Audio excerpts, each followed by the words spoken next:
Normally, I wouldn't pay much attention to the claim which has long insisted that the Nanteos cup is the Holy Grail. There is something like 200 contenders for the Grail in Europe alone, this being one of them, and so I'm certainly not claiming this to be the one now. The cup is said to be miraculous, healing those who drink from it, but I am unimpressed. The Catholic Church has a long-standing history with these sorts of relics, nothing new here. For one reason or another, it simply attracted my gaze. I mean, after everything we've been through with the Friday the 13th episode, by which Templar Knights slipped out the back door and sailed off into the sunset of his story, not to overlook the stunning reemergence of the Shroud of Turin, events which line up with my proposed timeline regarding the end of the Millennial Kingdom and the whereabouts of 1500. Supposedly, it is then when the Nanteos cup shows face as well, and isn't that interesting? Its rise to fame can ultimately be tied in 1901 to George Eyre Evans, a Welsh historian and antiquarian who had become concerned about the preservation of the ruins at Strata, Florida. And Strata, Florida would be a monastery in Wales that was destroyed. I am pulling this info from our favorite source at Wiki, so follow along. It was while giving a tour of the ruinous abbey that Evans arranged for a visit to the nearby Nanteos mansion to see the celebrated wooden healing cup, which, at the time, was already believed to be fashioned from a piece of the True Cross. Recall your Welsh history. The True Cross was apprehended by Constantine's mother, Helena.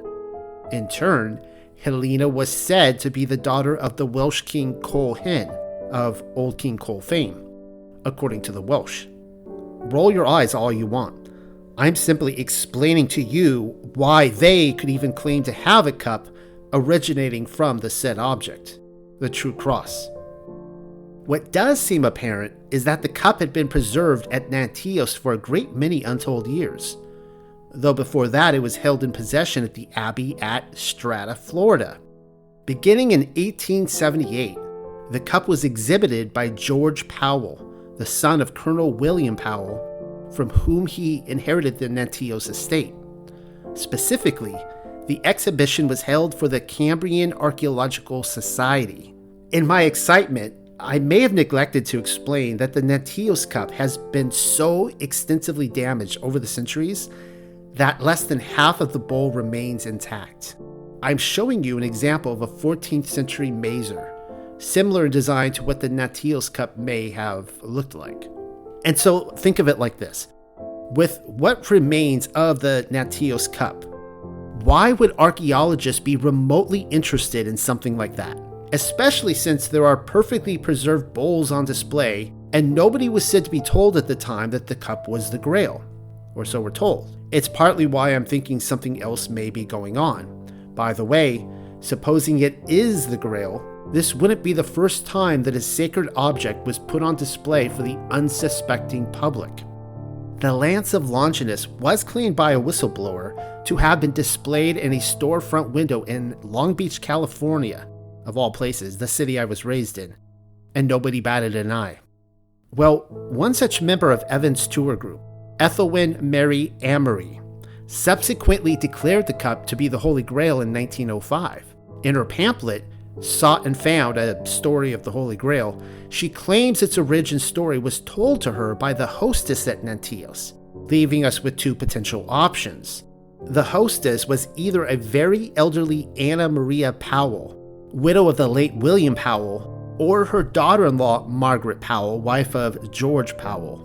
And here is the story that she told. Many years ago, when Henry VIII was destroying the monasteries, his servants came into Wales, and hearing of an ancient monastery among the hills, where only 7 old monks remained to guard their treasure, determined to destroy the abbey and seize their goods.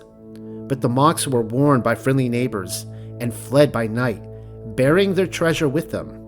Their journey was long and dangerous for such old men, but they reached the house of Nanteos in safety and deposited the treasure they had suffered so much to save. One by one, the old monks died, and when the last one was at the point of death, he entrusted the treasure to the owner of the house that had sheltered them, until the church should once more claim its own. But the church has not yet claimed it, and it is that treasure of the monks which you now see. Wait, what? King Henry VIII was going about destroying monasteries? Between Anne Boleyn and Catherine Parr, how did he even manage time for that? Fun fact, of his 6 rotating wives, 3 were named Catherine and 2 Anne, with only one being a Jane.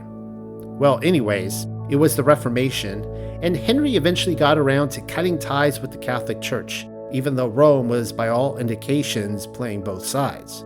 Between 1536 and 1540, Henry VIII dissolved over 800 monasteries, abbeys, nunneries, and friaries. 800. One of them was Strata, Florida in Wales, which, as you can see, sits in a ruinous state.